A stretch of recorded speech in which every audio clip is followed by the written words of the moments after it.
में एटमी युद्ध का नया चैप्टर शुरू हो चुका है। क्या खाड़ी में फिर से बारूदी कोहराम मचने वाला है? यह आशंका यूं ही नहीं जताई जा रही है। कल तक यह दावा किया जा रहा था कि ईरान अमेरिका के बीच समझौता हो सकता है, मगर ट्रंप अभी बात ही कर रहे थे कि ईरान में इजराइल में मिसाइलें दाग दी रहा है।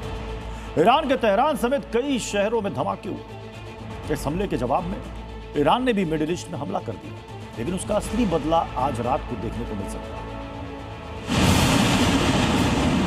मिडिल ईस्ट में जंग की चिंगारी एक बार फिर भड़क उठी है और इस बार जंगी चिंगारी की चपेट में जो मुल्क आया है वो कोई और नहीं बल्कि इजराइल है, जहां बीती रात आसमान से बेहिसाब बारूद बरसा।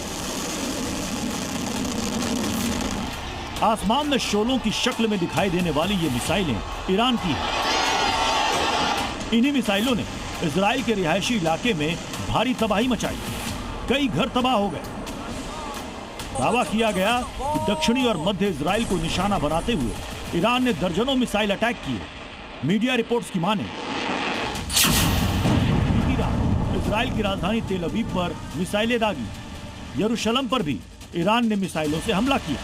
इसके अलावा वेस्ट बैंक के इलाके में मिसाइलें गिरी।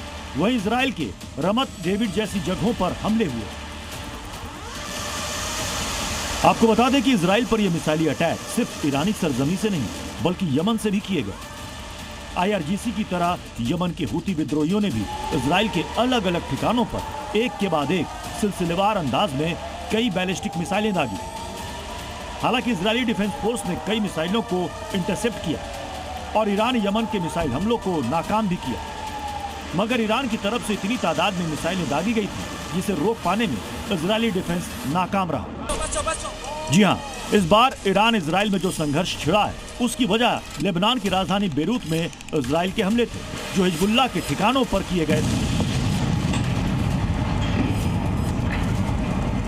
बस इन्हीं हमलों का पलटवार करते हुए ईरान ने इजराइल पर बैलिस्टिक मिसाइलों की बौछार कर दी, लेकिन इस हमले के बाद से ही इजराइल भी आक्रामक रुख अख्तियार कर चुका है। जिस तरह इजराइल और ईरान पर जंगी सनक सवार हुई है वो मिडिल ईस्ट के लिए महाखतरे के संकेत है,